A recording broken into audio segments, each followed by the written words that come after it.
ഒന്ന് ഓതി വെക്കല്ലേ? എന്നാലും ഒരു തുടക്കം നല്ലതാണല്ലോ. ഒന്ന് ഓതി എല്ലാവരും കൂടി ഒന്ന് ഓതിയോളി. അഊദു ബില്ലാഹി മിനശ് ശൈത്വാനിർ റജീം.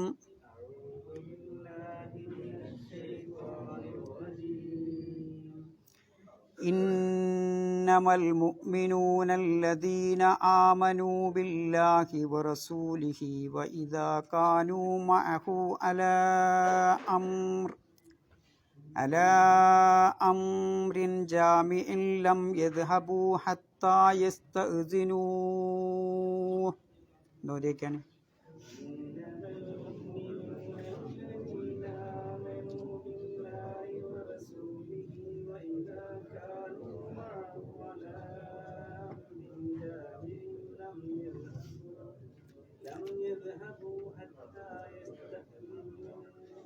അവിടെ അല ഒന്നുകൂടി നട്ടണം. അലാ അംറിൻ ജാമിഇൻ. അംറിൻ എന്നുള്ള കസിർ തൻവീനെ എന്ത് ചെയ്യണം? ഇഖ്ഫാ ചെയ്യണം. പിന്നെ യസ്തഅ്ദിനു വെക്കുമ്പം നീട്ടി വെക്കണം. ഹത്താ യസ്തഅ്ദിനൂ. അടുത്ത് ഇന്നല്ലദീന യസ്തഅ്ദിനൂനക ഉലൈകല്ലദീന യുഅ്മിനൂന ബില്ലാഹി വറസൂലിഹി.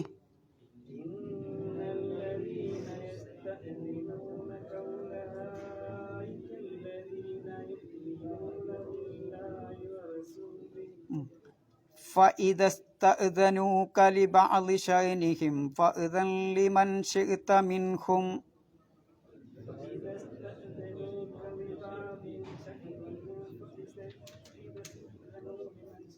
ആദ്യത്തെ നൂനിരിക്കണം. വസ്തഗ്ഫിർ ലഹുമുല്ലാഹ്. അവിടെ സ്റ്റോപ്പ് ചെയ്യാം. ഇന്നല്ലാഹ ഗഫൂറുർ റഹീം. തജ്വീദ് നമ്മൾ കഴിഞ്ഞ ആഴ്ച പറഞ്ഞാണ്. എന്തെങ്കിലും ആർക്കെങ്കിലും ഡൗട്ട് ഉണ്ടോ? ഏതെങ്കിലും ഭാഗം? എന്നാ അർത്ഥം പറഞ്ഞോളി. ഇന്നമൽ മുഅ്മിനൂന, തീർച്ചയായും സത്യവിശ്വാസികൾ, അല്ലദീന ആമനൂ ബില്ലാഹി വറസൂലിഹി. ഉറക്കട് പറഞ്ഞോളി. അള്ളാഹുവിലും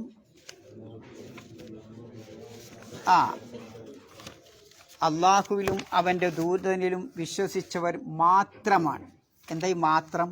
ഇന്നമ അല്ലേ? ഇന്നമ എന്നുള്ളത് മാത്രമാണ്. പിന്നെ വഇദാ കാനൂ മഅഹു. വഇദാ കാനു പറഞ്ഞാൽ അവർ ആയിരിക്കുമ്പോൾ. ആരാണ് അവർ? സത്യവിശ്വാസികൾ. മഅഹു, പ്രവാചകനോടൊപ്പം അവരായിരിക്കുമ്പോൾ. അലാ അംറിൻ ജാമിഇൻ, ഒരു പൊതുകാര്യത്തിൽ, ഒരു പ്രധാനപ്പെട്ട പൊതുകാര്യത്തിൽ അവർ പ്രവാചകനോടൊപ്പം ആകുമ്പോൾ.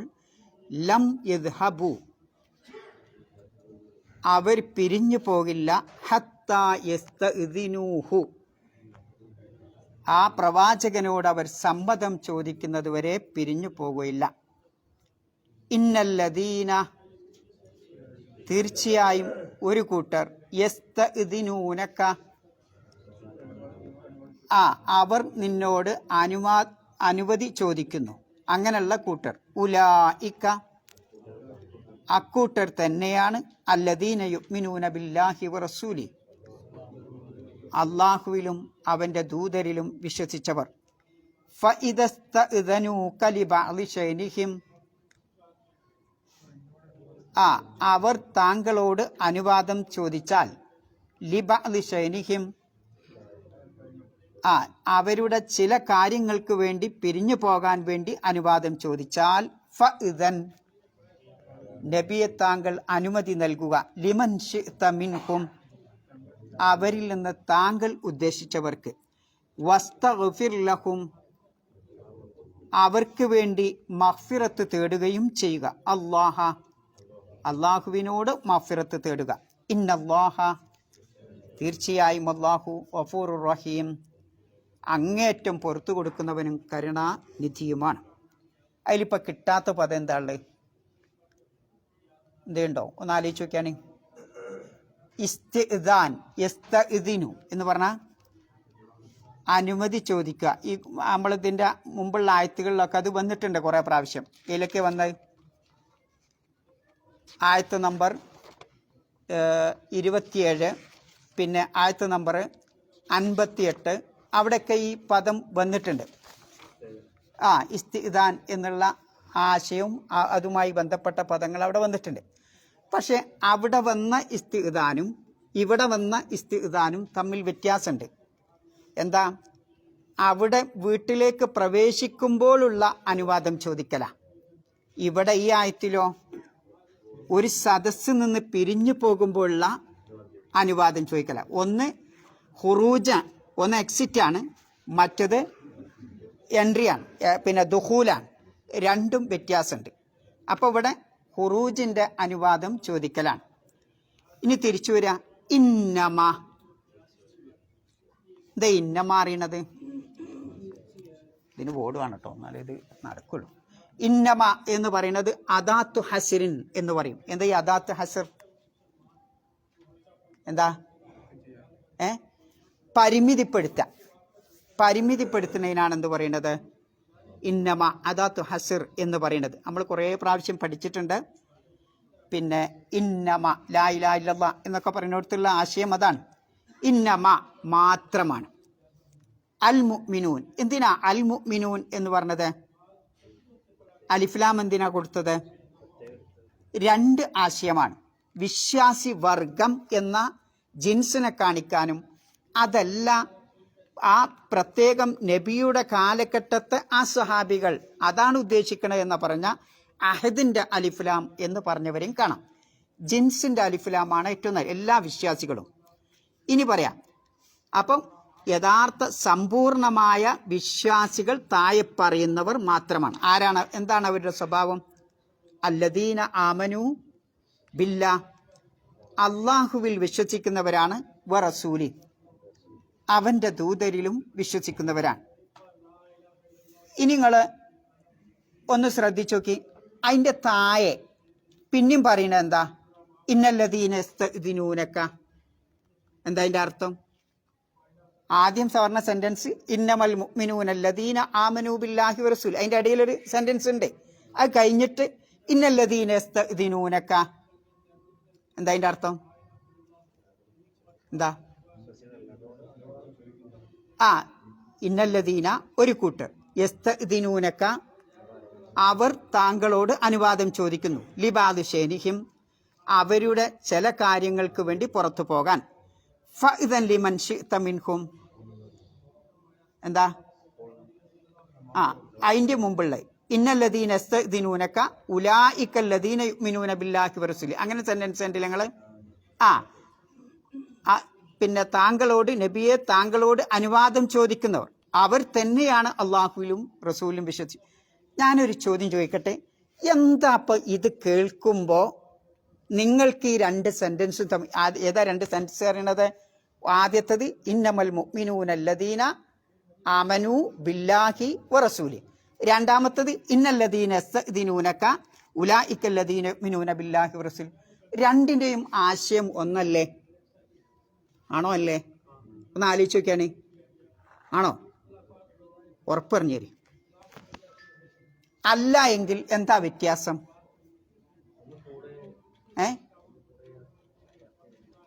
അതൊക്കെ അതിനോട് തുന്നിച്ചേർത്തതാ. മെയിൻ സെന്റൻസ് എന്ന് പറയുന്നത് ഇന്നമൽ മുഅ്മിനൂന ലദീന ആമനു ബില്ലാഹി റസൂലി. രണ്ടാമത്തെ മെയിൻ സെന്റൻസ് എന്ന് പറയുന്നത് ഇന്നല്ലദീന യസ്തഅ്ദിനൂനക ഉലൈകല്ലദീന യുഅ്മിനൂന ബില്ലാഹ്. രണ്ടും ഒന്നല്ലേ? മലയാളത്തിൽ ചിന്തിക്കുമ്പോൾ നമുക്ക് രണ്ടും ഒരു ആശയം തന്നെയല്ലേ? നൗഫലൊന്നും ഇല്ല ഇവിടെ, മലയാളമൊക്കെ അറിയണേ ഇവിടെ.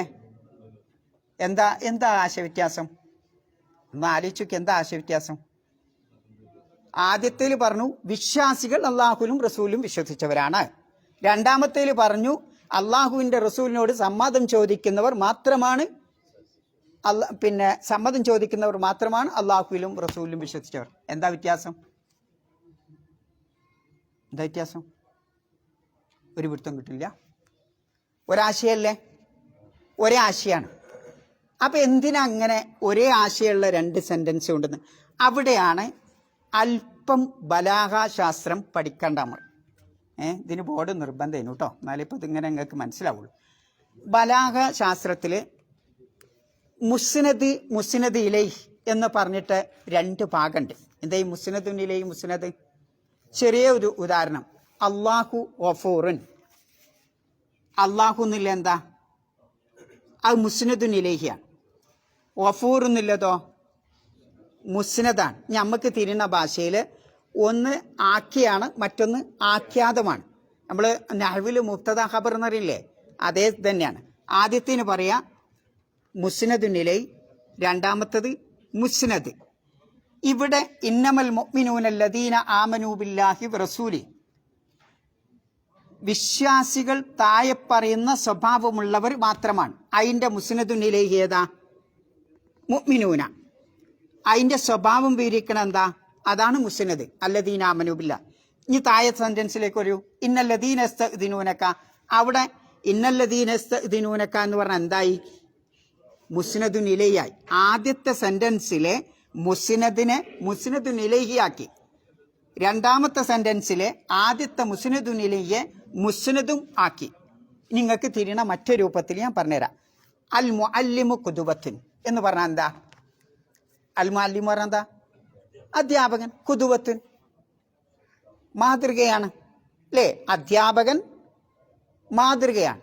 എന്ന ചില സന്ദർഭത്തിൽ അൽ ഖുദുവത്തു അൽ മുഅല്ലിം എന്ന് പറയും. എന്താ വ്യത്യാസം? മാതൃക അധ്യാപകനാണ്. എന്താ വ്യത്യാസം? അധ്യാപകൻ മാതൃകയാണ്, മാതൃക അധ്യാപകനാണ്. പിടുത്തം കിട്ടില്ലല്ലേ നിങ്ങൾക്കിത്? പ്രയാസമുണ്ടോ? രണ്ട് സെന്റൻസും തമ്മിലുള്ള വ്യത്യാസം ഇതൊക്കെ നമ്മളെ മലയാള ശൈലിയിലുണ്ട് ഇതൊക്കെ. അധ്യാപകൻ അൽ മുഅല്ലിമു ഖുദുവത്തുൻ എന്ന് പറയുന്നതും അൽ ഖുദുവത്തു അൽ മുഅല്ലിം എന്ന് പറയുന്നതും പിന്നെ അവിടെ ചെറിയൊരു വ്യത്യാസമുണ്ട്. അൽ മുഅല്ലിമു അൽ ഖുദുവത്തു അൽ മുഅല്ലിം എന്ന് പറയുമ്പോൾ യഥാർത്ഥ അധ്യാപകൻ വെറുതെ ഇങ്ങനെ പഠിപ്പിച്ചാൽ പോരാ, ഓൻ മാതൃകാ പുരുഷനായിരിക്കണം എന്നൊരാശയം അതിൻ്റെ ഉള്ളിലുണ്ട്. മനസ്സിലാണ്ട് നിങ്ങൾക്ക്? അധ്യാപകൻ പിന്നെ കാക്കത്തൊള്ളായിരം ഉണ്ടാവും, മാതൃകയുള്ള അധ്യാപകൻ ഇവനാണ് എന്ന് പറയാനാണ് എന്ത് പറയണത്? അൽ ഖുദുവത്തു അൽ മുഅല്ലിം. ഇനി വിശുദ്ധ ഖുർആനിൽ ഇത്തരം പ്രയോഗങ്ങൾ ധാരാളം കാണാം. എന്തൊക്കെ? ഒരുപാട് സ്ഥലത്ത് കാണാം. ഇപ്പോൾ ഉദാഹരണമായിട്ട് പിന്നെ അസ്സബ്ർ ജമീലുൻ, നമ്മളെപ്പോഴും പറയല്ലേ, ക്ഷമ വളരെ സൗന്ദര്യമാണ് എന്ന് പറയും. ചിലപ്പോൾ പറയും അൽ ജമീലു അസ്സബ്ർ, ഭംഗിയുള്ളവൻ യഥാർത്ഥ ഭംഗിയുള്ളവൻ അവനാണ് ക്ഷമ എന്ന് പറഞ്ഞാൽ എന്താ? ക്ഷമ എന്ന് വാക്കുകൊണ്ട് പറഞ്ഞാൽ പോരാ, അതിങ്ങനെ ബാഹ്യമായ രൂപത്തിൽ പോരാ, അന്തരാളത്തിൽ എന്തുണ്ടാവണം?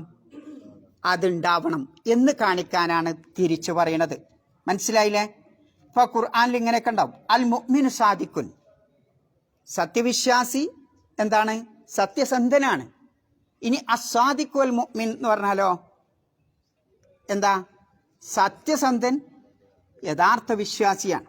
അപ്പോൾ യഥാർത്ഥ വിശ്വാസിക്ക് ഉണ്ടാവേണ്ട ഒരു ഗുണമാണ് സത്യസന്ധത എന്ന് പറയുന്നത്. അപ്പം മനസ്സിലായി നിങ്ങൾക്ക്? അങ്ങോട്ടും അപ്പം ഒന്നുമില്ലെങ്കിൽ അങ്ങോട്ടും ഇങ്ങോട്ടും തിരിച്ചെന്ന് മനസ്സിലായില്ലേ? അങ്ങോട്ടും ഇങ്ങോട്ടും തിരിച്ചിടുമ്പോൾ അറബി ഭാഷയിൽ വെറുതെ നിങ്ങളെ കൊളാക്കാൻ കൊണ്ടുവരുന്നല്ലേ, മറിച്ച് എന്തുണ്ട്? അതിൽ ഗഹനമായ ഒരു ആശയമുണ്ട്. എന്താണ് ആശയം? ഒരു സെന്റൻസിന് പിന്നെ അതിന് കൂടുതൽ ശക്തി നൽകാൻ, ഫലം നൽകാൻ, അതിന് പ്രഭാവം നൽകാൻ, വെളിച്ചം നൽകാൻ, അതിനെ ഒന്ന് തീവ്രത ഉണ്ടാക്കാൻ, ആയമുള്ള ആശയങ്ങൾ ഉണ്ടാക്കാൻ, ശ്രോതാവിൻ്റെ മനസ്സിലത് കൂട്ടിയുറപ്പിക്കാൻ, ഇങ്ങനെയുള്ള ആശയങ്ങൾക്കാണ് യഥാർത്ഥത്തിൽ പിന്നെ എന്ത് പറയണത്? ഒരു വാചകത്തിൽ മുസ്നദുൻ ഇലൈഹിം മുസ്നദും കൊണ്ടുവരുമ്പോൾ എന്ന് പറഞ്ഞാൽ നിങ്ങൾ ഇങ്ങനെ മനസ്സിലാക്കുക. ഏറ്റവും ചെറിയ ഒരു വാചകത്തിൻ്റെ സബ്ജക്റ്റും അതിൻ്റെ പ്രെഡിക്കേറ്റും, മറ്റൊരു വാചകത്തിൻ്റെ പ്രെഡിക്കേറ്റ് സബ്ജക്റ്റായി വരിക, സബ്ജക്റ്റ് പ്രെഡിക്കേറ്റായി വരിക. മനസ്സിലാണ്ട് നിങ്ങൾക്ക്? ആഖ്യയും ആഖ്യാതയും, ആഖ്യാതം ആഖ്യായിട്ടും ആഖ്യാതം ആഖ്യായിട്ടും വരിക, തിരിച്ചും വരിക. അങ്ങനെ അറബി ഭാഷയിൽ കൊണ്ടുവരുന്നത് എന്തിനാണ്? എന്തിനാണ്? വലിയ ആശയങ്ങൾ ഉണ്ട് എന്ന് കാണിക്കാനാണ്. ഒന്ന്, ആശയത്തെ ശക്തിപ്പെടുത്താൻ. രണ്ട്, എന്തെങ്കിലുമൊക്കെ ഇടുക്കാച്ചക്ക് ഇപ്പം നമ്മളെ മനസ്സിലിങ്ങനെ എന്താ പൈലുള്ള വ്യത്യാസം ഒന്ന് തന്നെയല്ലേ, ഒരു ഇടുക്കാച്ചക്ക് ഇങ്ങനെ ഉണ്ടായില്ല നിങ്ങൾക്ക്, ആ സംശയം ദൂരീകരിക്കാൻ. മൂന്നാമത്തത്, ഹക്ക് ഇന്നതാണ്, യാഥാർത്ഥ്യം ഇന്നതാണ് എന്ന് മനുഷ്യ മനസ്സുകളിൽ അല്ലെങ്കിൽ ശ്രോതാക്കളുടെ മനസ്സിൽ ഊട്ടിയുറപ്പിക്കാനാണ് ആ രൂപത്തിലുള്ള സെന്റൻസ് കൊണ്ടുവരുന്നത്. അപ്പം നിങ്ങൾക്ക് അതിൻ്റെ കുട്ടൻസ് മനസ്സിലായില്ലേ? ഇന്നമൽ മുഅ്മിനൂനല്ലദീന ആമനൂ ബില്ലാഹി വറസൂലി എന്ന് പറഞ്ഞ ആശയം ഒന്ന് തന്നെയാണ്. പിന്നെ ഇന്നല്ലദീന യസ്തഅ്ദിനൂനക ഉലൈകല്ലദീന യുഅ്മിനൂന ബില്ലാഹി വറസൂലി എന്ന് പറഞ്ഞതും ആശയം ഒന്ന് തന്നെയാണ്. പക്ഷേ അതിൽ എന്തുണ്ട്? എന്തെങ്കിലുമൊക്കെ പിന്നെ കൂട്ടിയുറപ്പിക്കാനും അതിന് കൂടുതൽ പ്രഭ നൽകുവാനും ഒക്കെയാണ് അള്ളാഹു സുബ്ഹാനഹു വ തആല പിന്നെ അത്തരം സെന്റൻസുകൾ കൊണ്ടുവരുന്നത്. നിങ്ങൾ നോക്കേണ്ടേ, കുൽഹു അല്ലാഹു അഹദ്, പിന്നെ പറയുന്നത് എന്താ? അള്ളാഹു സമദുന്ന അസമദ്. കണ്ടോ? അള്ളാഹു അസമദ്. അള്ളാഹു ഗഫൂർ എന്നല്ലേ ഖുർആനിൽ ഉണ്ടാവില്ല എപ്പോഴും? അള്ളാഹു സമദ് എന്നല്ലേ വേണ്ടി? എന്തിനാ അസമദ്? എന്തിനാ അലിഫ്ലാം? അവിടെയാണ് അതിൻ്റെ കുട്ടൻസ് അല്ലേ? അവിടെയാണ്. അതേ രൂപത്തിലാണ് ഏത് കൊണ്ടുവരുന്നത്? ഇങ്ങനെ രണ്ട് വാക്യവും ആഖ്യാതവും തമ്മിലുള്ള പിന്നെ ആ മാറ്റം വരുന്നത് എന്നുള്ളതാണ്. ഇനി ഒന്ന് തിരിച്ചു വരാം. ഇന്നമൽ മുഅ്മിനൂനല്ലദീന ആമനൂ ബില്ലാഹി വറസൂലി. യഥാർത്ഥ വിശ്വാസികൾ അള്ളാഹുവിലും റസൂലിലും വിശ്വസിക്കുന്നവരാണ്. പിന്നെ വഇദാ കാനൂ മഅഹു അലാ അംരിൻ ജാമിഹിൻ, ഒരു പൊതുവായി ഒരുമിച്ച് കൂടേണ്ട ഒരു കാര്യത്തിൽ അവർ നബിയോടൊപ്പം ഉണ്ടാകുമ്പോൾ ലം യദ്ഹബു ഹത്താ യസ്തഇദിനു, അവർ സമ്മതം ചോദിക്കുന്നത് വരെ എന്ത് ചെയ്യില്ല? പ്രവാചകന്റെ സദസ്സിൽ നിന്ന് അവർ പിരിഞ്ഞു പോയില്ല. അതിൻ്റെ ആശയം തിരിയാത്തൊന്നുമില്ലല്ലോ. നബിൻ്റെ സദസ്സിൽ ആരെങ്കിലും ഉണ്ടെങ്കിൽ, ഇപ്പം പ്രവാചകന്റെ സദസ്സ് എന്ന് പറയുന്നതാ മദീന പള്ളി അല്ലെ മക്ക അല്ലേ? ആ പിന്നെ സദസ്സ്, അവിടെയുള്ള ഖുർആൻ ക്ലാസ്, അല്ലെങ്കിൽ എന്തെങ്കിലും മീറ്റിങ്ങിന് ഒരുമിച്ച് കൂടാ, അല്ലെങ്കിൽ ജുമാക്ക് ഒരുമിച്ച് കൂടാ, ഇതൊക്കെയാണ് സദസ്സ് എന്ന് പറയുന്നത്. ജമാഅത്തിന് ഒരുമിച്ച് കൂടാ. അപ്പം അത്തരം സദസ്സുകളിൽ നബി സല്ലല്ലാഹു അലൈഹി വസല്ലം എന്തെങ്കിലും പറയുമ്പോൾ അവിടെ നിന്ന് അനുവാദം ചോദിക്കാതെ സത്യവിശ്വാസികളായ ആളുകൾ പോവാറില്ല. എന്നാൽ പോണ ഒരു വിഭാഗമുണ്ട്. അതാരാണ്? മുനാഫിക്കുകൾ.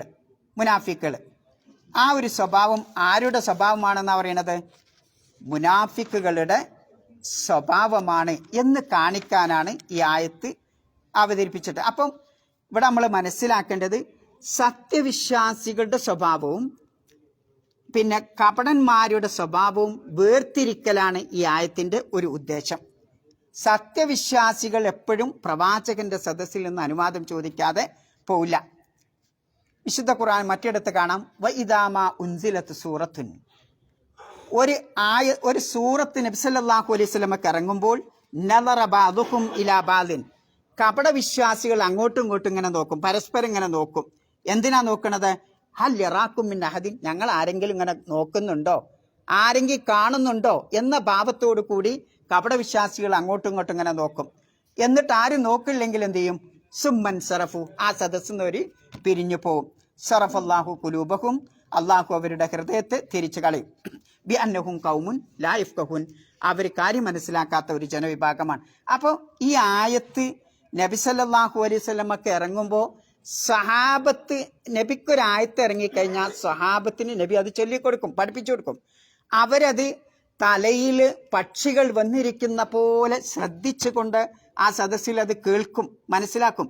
എന്നാൽ കൂട്ടത്തിൽ ചിലപ്പോൾ കപടന്മാരായ ആളുകളുണ്ടാവും, അവരങ്ങോട്ടും ഇങ്ങോട്ടും നോക്കിയിട്ട് മെല്ലെന്ത് ചെയ്യും? പിരിഞ്ഞു പോവാറുണ്ടായിരുന്നു. അപ്പം യഥാർത്ഥ വിശ്വാസിയുടെ ഒരു പരിപൂർണമായ വിശ്വാസിയുടെ സ്വഭാവവും അല്ലാത്തവന്റെ സ്വഭാവവും വേർതിരിക്കുകയാണ് ഈ ആയത്തിൻ്റെ ഒരു ഉദ്ദേശം എന്ന് പറയുന്നത്. അപ്പം ഒരു ചോദ്യം വരും, നബിയുടെ സദസ്സിൽ നിന്ന് എന്തെങ്കിലുമൊക്കെ ആവശ്യത്തിന് വേണ്ടി പിരിഞ്ഞു പോണവരുണ്ടാവില്ലേ? ഓല് മുനാഫിക്കാവോ? ഇല്ല. ഉദ്ദേശശുദ്ധി ആണ് അവിടെ പ്രശ്നം. എന്തെങ്കിലും ആവശ്യത്തിന് വേണ്ടി പോണെങ്കിൽ നബി സല്ലല്ലാഹു അലൈഹി വസല്ലം സമ്മതം കൊടുക്കും, എന്നാലും സമ്മതം ചോദിക്കണം. എന്നാൽ അങ്ങനെ അറിയാതെ ഒരാൾ പോയി, അയാൾക്ക് ഇങ്ങനെ ഒരു ഉദ്ദേശമൊന്നുമില്ല, അയാൾ വിശ്വാസിയല്ല എന്നാണ് അതിൻ്റെ അർത്ഥം. അയാൾ വിശ്വാസി തന്നെയാണ്, പക്ഷെ എന്തുണ്ട്? പിന്നെ വിശ്വാസത്തിന് ഭംഗം വരുന്നു എന്നതാണ് ഈ ആയത്ത് നമ്മെ പഠിപ്പിക്കുന്നത്.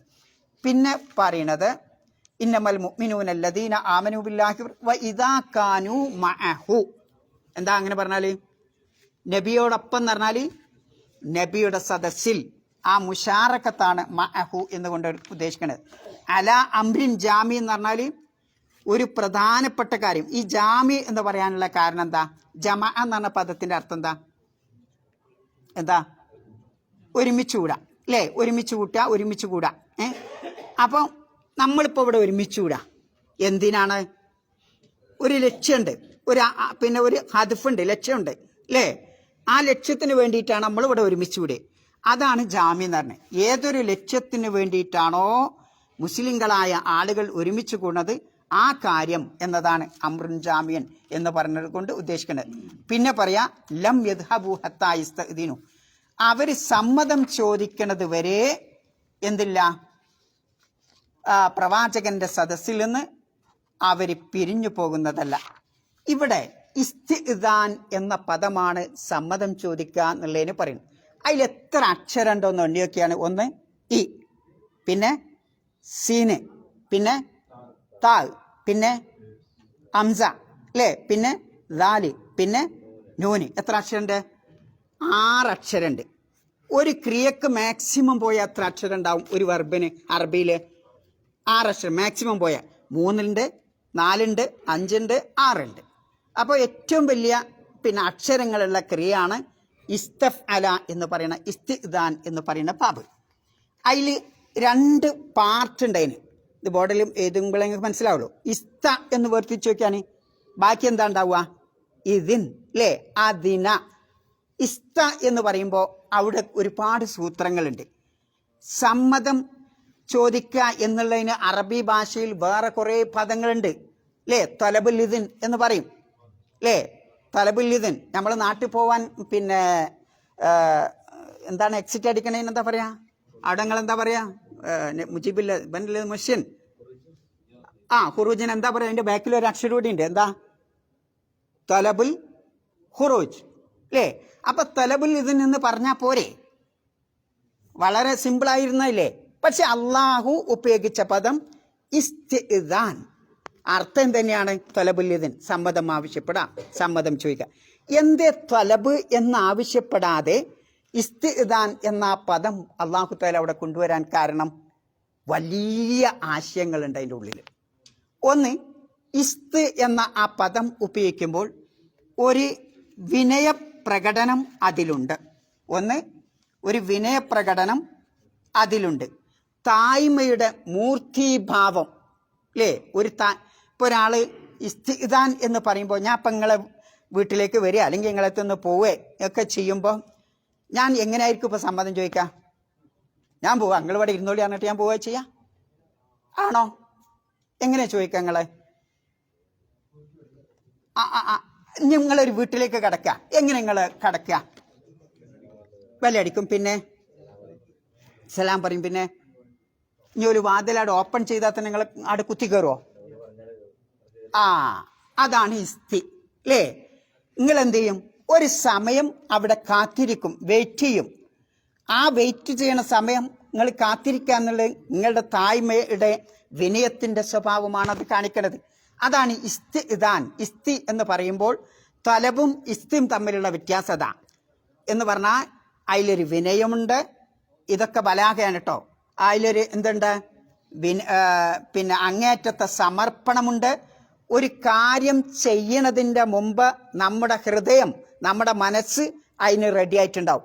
വെല്ലടിക്കണതിന് മുമ്പ് നമ്മളെ മനസ്സിൽ എന്ത് വെല്ലടിച്ചിട്ടുണ്ടാവും?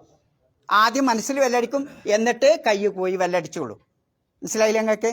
അതാണ് ഇസ്തിദാൻ എന്ന് പറയുമ്പോൾ ഉള്ള ഇത്. ഇനി അതിൻ്റെ ശബ്ദ സൗന്ദര്യം, അതിന, ഇതിന്, ഇ എന്നൊക്കെ പറയുമ്പോൾ നിങ്ങൾ കണ്ടില്ലേ? എന്ന് പറയുമ്പോൾ ഒരു വഖഫ് ഉണ്ട്, അവിടെ ഒരു സ്റ്റോപ്പ് ഉണ്ട്. മനസ്സിലാവുണ്ടോ? ഒരു സ്റ്റോപ്പില്ലേ? പിന്നെ ദാല് എന്ന് പറഞ്ഞു നോക്കിയാണ്. നൂന്, ദാല്, നൂന് എന്തായാലുള്ളത്? എന്താ ഉള്ളത്? ആദ്യം ഒരു സ്റ്റോപ്പ്, പിന്നെ ഒരു വിനയം, ദാല് അല്ലേ? ആ ഒരു ഗൗരവത്തിൽ നമ്മൾ പറയുന്നത് നൂന് ഗൗരവത്തിലാണോ? ഇതിന് ഇ എന്ന് പറയുമ്പോൾ സ്റ്റോപ്പ് ഉണ്ട്. അപ്പം അതിലെന്താ ഉള്ളത്? നമ്മുടെ സ്വഭാവം എങ്ങനെ നമ്മൾ അനുമതി ചോദിക്കണം എന്നത് ആ 3 അക്ഷരത്തിൻ്റെ ഉള്ളിൽ റബ്ബ് തമ്പുരാൻ കൂട്ടിഘടിപ്പിച്ചിട്ടുണ്ട്. അപ്പൊ ഖുർആൻ പറഞ്ഞ ഒരു പദം വെറുതെ അങ്ങോട്ട് പിന്നെ അടിച്ചു കയറിയായിട്ട് പറയലല്ല, മറിച്ച് അതിൻ്റെ പിന്നിൽ ഈ ആശയങ്ങൾ ആ ഉച്ചാരണത്തിൽ തന്നെ ഇതിന് ഇസ്തിദാൻ എന്ന് പറയുമ്പോൾ ഒരു സൗമ്യ മനോഭാവമുണ്ട് അല്ലേ? അപ്പൊ ഈ വാക്ക് നമ്മൾ പറയുമ്പോൾ തന്നെ നമ്മുടെ ഇടയിൽ നിന്ന് മനസ്സിൽ നിന്നൊരു വിനയവും നമ്മുടെ അടുത്ത് നിന്ന് ഒരു പിന്നെ തവാളും ഒക്കെ ആ വാതിൽ തുറക്കുന്നതിന് മുമ്പ് തന്നെ ഉണ്ടാവുന്നുണ്ട് എന്നുള്ളതാ.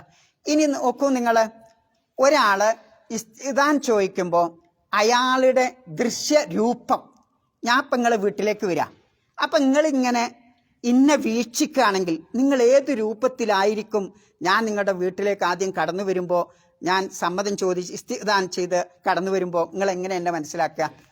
എന്തായിരിക്കും? നിങ്ങൾക്കൊരു രൂപമാവുണ്ടാവില്ലേ? എന്നെ കാണണേ ഒരു ദൃശ്യം ഉണ്ടാവൂലേ? മനസ്സിലാവണ്ട നിങ്ങൾക്ക്? നിങ്ങൾ എന്നും ദൃശ്യം കാണണമല്ലേ ഇതില്? ഏതില്? എന്താ പറയല്? എന്താ ഇവനു പറയല്? നിങ്ങൾ ടി വിന്റെ ശ്വാസല്ലേ? സ്ക്രീൻ അല്ലേ? അതിലെന്നും നിങ്ങൾ കാണില്ലേ ദൃശ്യം? അതിൽ കാണുന്ന ദൃശ്യം എല്ലാവരും ഒരേപോലെ, ഈ ഷൗക്കത്തിന് കാണുന്നതും ഈ പിന്നെ ഇയാളെ കാണുന്നതും ഒരേപോലെയാണോ? അല്ല, വ്യത്യസ്തമാണ്. ഓരോരുത്തരെ കാണുമ്പോഴും അയാളിപ്പം നിൽക്കണ നിൽപ്പ് വളരെ വിനയത്തോടെ കൂടിയാണ് അല്ലേ? അയാളുടെ ചോദ്യം വിനയത്തോടു കൂടിയാണ് എന്ന് കാണിക്കും. അപ്പം ആ ഇസ്തിദാൻ ചോദിക്കുന്ന ആളിൽ തന്നെ ആ ദൃശ്യ പിന്നെ ചിത്രം അയാളുടെ കാണുന്ന ആളിൽ പതിയും. അയാൾ ആ വാതിൽക്ക് നിൽക്കുന്ന രൂപവും അതേപോലെ വാതിൽ എന്ത് ചെയ്യല, അയാളിങ്ങനെ വെയിറ്റ് ചെയ്ത് നിൽക്കുകയാണ്, വേട് കയറിയല്ല, മറിച്ച് വളരെ അതപോടുകൂടി മര്യാദയോടുകൂടി അച്ചടക്കത്തോടു കൂടി സമ്മതം ചോദിക്കാനുള്ള സമയം അനുവദിച്ചുകൊണ്ട് അയാൾ നിൽക്കുകയാണ് അല്ലേ? അപ്പൊ അതാണ് ദൃശ്യഭാവം എന്ന് പറയുന്നത്. അതൊക്കെ അടങ്ങിയ ഒരു പദമാണേത്? ഇസ്തിദാൻ. ആലോചിച്ച് നോക്കൂ, ഇതൊന്നും ഞാൻ പറയണല്ല കേട്ടോ. ബലാഹാശാസ്ത്രജ്ഞന്മാർ, ബലാഹാശാസ്ത്രം എന്ന് പറയുന്നത് എന്താ? എന്താ? അലങ്കാര ശാസ്ത്രം. മറ്റൊരു ശാസ്ത്രം ബലാക്ക് വേറൊരു പേരും കൂടിയുണ്ട്. എന്താണ്? അലങ്കാര ശാസ്ത്രം അല്ലാതെ രൂപ, അങ്ങനെ എന്തോ ഒരു പേരും കൂടിയുണ്ട് മലയാളത്തിൽ. ആ ശാസ്ത്രം എന്ന് കൂട്ടുക. അലങ്കാര ശാസ്ത്രം പറയുന്ന വിവരണങ്ങളാണ് ഇതൊക്കെ. അപ്പം ഇതൊക്കെ പഠിക്കുമ്പോഴാണ്, അപ്പം അതുകൊണ്ട് അള്ളാഹു തആല ദഖല, ശരിക്ക് ദുഖൂൽ ഖുറൂജ് എന്ന് പറഞ്ഞാൽ പോരെ? തലബുൽ ഖുറൂജ് തലബുൽ ദുഖൂൽ എന്ന് പറഞ്ഞാൽ പോരെ? അത് പറയാതെ ഇസ്തിദാൻ ഇസ്തിദാൻ എന്നിങ്ങനെ ആവർത്തിച്ച് പറയാനുള്ള കാരണം ഇതാണ്. ദഖല എന്ന് പറഞ്ഞാൽ ചിലപ്പം അടിച്ച് തള്ളി കയറുന്നതിനും എന്ത് പറയും? ദഖല എന്ന് പറയും അല്ലേ? ഇസ്തിദാൻ എന്ന് പറയുമ്പോൾ അതിൽ ഈ പറഞ്ഞ സ്വഭാവങ്ങളൊക്കെ വേണം. വിനയം വേണം, സൗമ്യത വേണം, അച്ചടക്കം വേണം, അദബ് വേണം. ഇങ്ങനെയൊക്കെ ചോദിക്കുമ്പോഴേ പിന്നെ ആദരവ് വേണം, ഇഹ്തിറാമ് വേണം, പിന്നെ ഓടിക്കയറാൻ പാടില്ല, പിന്നെ വെയിറ്റ് ചെയ്യണം. ഈ സ്വഭാവങ്ങളൊക്കെ അടങ്ങുമ്പോഴേ യഥാർത്ഥത്തിൽ ഇസ്തിദാൻ ഉണ്ട്. ഇങ്ങനെ ഇസ്തിദാന് എന്ന സ്വഭാവമുള്ള ഒരു വിശ്വാസിയിൽ നിന്ന് ഒരിക്കലും എന്തുണ്ടാവില്ല? ഒരു പിന്നെ കുഴപ്പമുണ്ടാക്കൂലോ. ഓൻ എന്താ ഉണ്ടാക്കുക? സമാധാനത്തിലേക്ക് ഓൻ പോവുള്ളൂ. അല്ലാതെ കടന്നു ചെന്നാൽ എന്തുണ്ടാവും? കുഴപ്പമുണ്ടാവും. അപ്പൊ അതുകൊണ്ടാണ് ഇസ്തിദാൻ എന്നുള്ള ആ പദം വിശുദ്ധ ഖുർആനിൽ ഉപയോഗിക്കാനുള്ള കാരണം. അപ്പൊ ഇനി ഒന്നുകൂടി ഓതി വെക്കുക നിങ്ങള്. വഇദാ കാനൂ മഅഹു അലാ അംരിൻ ജാമിഇൻ ലം യദ്ഹബു ഹത്താ യസ്തഇദിനു എന്ന് പറഞ്ഞതിലുള്ള ഒരു സൂത്രം അതാണ്. പിന്നെ അവർ സമ്മതം ചോദിക്കാതെ പിന്നെ ഇത് പോവില്ല എന്നുള്ളത്. ഇനി ഇതിൽ നിന്ന് നമുക്ക് പഠിക്കാനുള്ള മറ്റ് ചില കാര്യങ്ങളുണ്ട്. എന്തൊക്കെയാണ്? അള്ളാഹ് ഉപയോഗിച്ചത് സ്വഹാബത്തിനെ പറ്റി പറഞ്ഞെങ്കിൽ ഏതെങ്കിലും ഒരു സാബിയെ പറ്റി പറഞ്ഞത് അല്ല. ഇന്നമൽ മുഅ്മിനൂന, ഒരു വിശ്വാസിയാണോ? വിശ്വാസി കൂട്ടം അല്ലേ? പിന്നെ മഅഹു അലാ അംരിൻ ജാമി എന്ന് പറയുന്നത് ഒരു കാര്യത്തിൽ ഒരുമിച്ചുകൂടെങ്കിൽ ഒരാൾ വന്നാൽ മതിയോ? കൂട്ടം വരണം. പിന്നെ പിരിഞ്ഞു പോവില്ല എന്ന് പറഞ്ഞിടത്ത് ലം യദ്ഹബു ബഹുവചനമാണ്. യസ്തഇദിനു എന്ന് പറഞ്ഞിടത്തും ബഹുവചനമാണ്. അതിലെന്തുണ്ട്? ഒരു സംഘബോധം നമ്മെ പഠിപ്പിക്കുന്നുണ്ട്. എന്തുണ്ട്? ഒരു സംഘബോധം, ജമാഅത്ത്. അല്ലേ? ഒരു കൂട്ടായ്മ എപ്പോഴും വേണം എന്ന് അതിൽ പഠിപ്പിക്കേണ്ടത്. അപ്പം ഈ കൂട്ടായ്മ എന്ന ഉത്തരവാദിത്തമാണ് പിന്നെ അതിലൂടെ നമ്മെ പഠിപ്പിക്കുന്ന അതിൻ്റെ ഉള്ളിലുള്ള മറ്റൊരു ആശയം. നോക്കി നിങ്ങൾ, കൂട്ടായ്മ ഇല്ലെങ്കിൽ എന്തുണ്ടാവും? ഒരു പിന്നെ ഭൗതിക ഉദാഹരണം പറയാം. ഇപ്പോൾ ഒരു മേജർ ഓപ്പറേഷൻ നടക്കുകയാണ്. സപ്പോസ് ആ ഒരു ഡോക്ടർക്ക് മാത്രം കഴിയോ? ഇല്ല, ഒരുപാട് സെക്ഷൻ ഡോക്ടർമാർ വേണം. ഒരു ഡോക്ടർ ഇങ്ങനെ മന്ദപ്പായിട്ട് ഞാൻ വരുന്നില്ലേനു എന്ന് പറഞ്ഞാൽ എന്തുണ്ടാവും? 10 ആൾ കൂടേണ്ട ഓപ്പറേഷൻ, ആ രൂപത്തിലുള്ള ഓപ്പറേഷൻ ആണെങ്കിൽ സങ്കല്പിക്കാം. ഒരു ഡോക്ടർ മാത്രം വന്നില്ല, ഞരമ്പിൻ്റെ ഡോക്ടറോ അല്ലെങ്കിൽ ഒരു കാർഡിയോളജിയോ എന്തോ വന്നില്ല, എന്താ ഉണ്ടാവുക? ബാക്കിയുള്ളൊക്കെ ചെയ്തിട്ടുണ്ടാവും. ഇയാളെ കാത്തിരിക്കുമ്പോഴത്തേന് അയാൾ ഔട്ടായിട്ടുണ്ടാവും. രോഗി എന്തായിട്ടുണ്ടാവും? ഔട്ടായിട്ടുണ്ടാവും. അല്ലേ? അങ്ങനെ സംഭവിക്കാറുണ്ട്. അല്ലേ? ഒരു ഡോക്ടറുടെ അനാസ്ഥ കാരണം ചിലപ്പോൾ രോഗി എന്താവും? ഔട്ടാവാറുണ്ട്. ഇതേപോലെ മനുഷ്യൻ എന്ന് പറയുന്നത് എപ്പോഴും ജമാഅത്തായിട്ട് സംഘബോധത്തോടു കൂടി ജീവിക്കേണ്ട ആ സാമൂഹ്യ ജീവിയാണ് മനുഷ്യൻ. ഇങ്ങനെ ഒന്നിച്ച് പ്രവർത്തിക്കണം മനുഷ്യർ. ഒന്നിച്ച് പ്രവർത്തിക്കുമ്പോഴാണ് മനുഷ്യർക്ക് എന്തുള്ളത്? രക്ഷയുള്ളത്. ആ ഒന്നിച്ച് പ്രവർത്തിക്കുമ്പോൾ കൂട്ടത്തിൽ ഒരാൾ വിലങ്ങുന്നാൽ എന്താ ഉണ്ടാവുക? നമ്മളിപ്പോൾ പിന്നെ ഒരു കപ്പലിൽ ഇങ്ങനെ പോവുക. ആ കപ്പൽ ബാലൻസ് ചെയ്യാൻ വേണ്ടിയിട്ട് അതിൽ 100 സീറ്റ് ഉണ്ടെങ്കിൽ ആ 100 സീറ്റ് നിറച്ചിട്ടാണ് കപ്പൽ പോണത്. അതിൽ കുറച്ചാളങ്ങോട്ട് ഇതായാൽ എന്ത് ചെയ്യും? എന്താ ഉണ്ടാവുക? കുറച്ചാൾ ഞങ്ങൾക്ക് ഇതിലൊന്നും ഇരിക്കാനാവില്ല എന്ന് പറഞ്ഞ ഓട്ടം തൊളിച്ചാൽ പോയാൽ എന്താ ഉണ്ടാവുക? എല്ലാവരും മുങ്ങി നശിക്കും. അല്ലേ?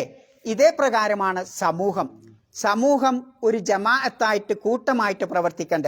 ആ കൂട്ടമായിട്ട് പ്രവർത്തിക്കുന്നതിൽ നിന്ന് ഒരാൾ തെന്നിച്ചെതറിയാൽ ആ സംഘടന ഒന്നടങ്ങുന്ന ഇന്നത്തെ നമ്മളെ രാഷ്ട്രീയ സംഘടനയുടെ അവസ്ഥ നിങ്ങൾക്ക് അറിയില്ലേ?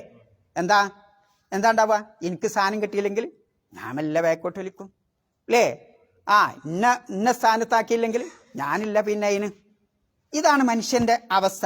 അങ്ങനെയല്ല സ്വഹാബത്തിന്റെ സ്വഭാവം എന്ന് പറയുന്നത് എന്താണ്? നബി സല്ലല്ലാഹു അലൈഹി വസല്ലമ പറഞ്ഞെടുത്തവർ നിൽക്കും. നബി സല്ലല്ലാഹു അലൈഹി വസല്ലമയുടെ അനുമതി പ്രകാരമല്ലാതെ അവർ പോകൂല. എന്നാൽ അതേ സദസ്സിലുള്ള മുനാഫിക്കുകൾ പ്രവാചകന്റെ അനുമതി കൂടാതെ പോയിരുന്നു. അപ്പോൾ ഒരു വിശ്വാസിയുടെ ഒരു ശീലം, ഒരു സ്വഭാവമാണ് ഈ ഉത്തരവാദിത്വവും വേണം അവന്.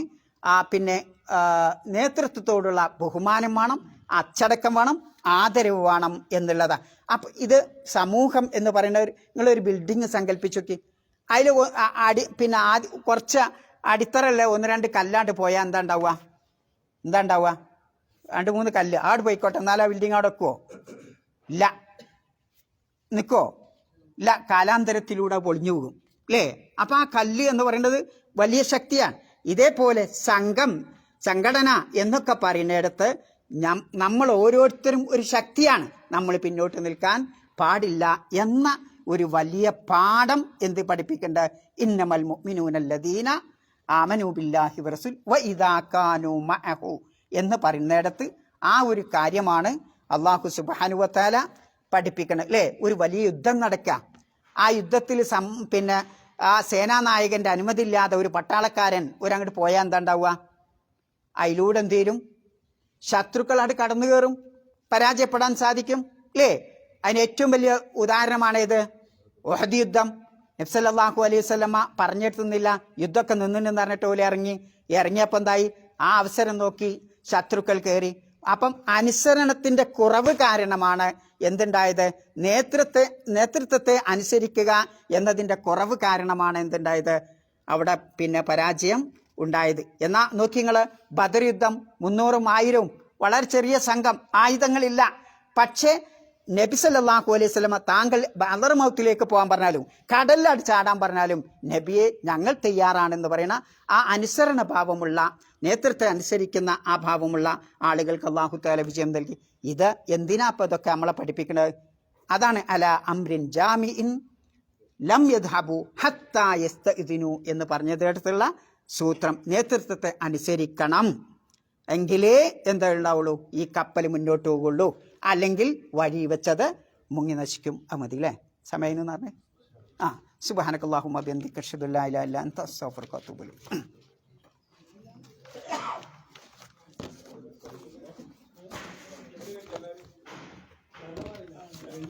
പരീക്ഷകള്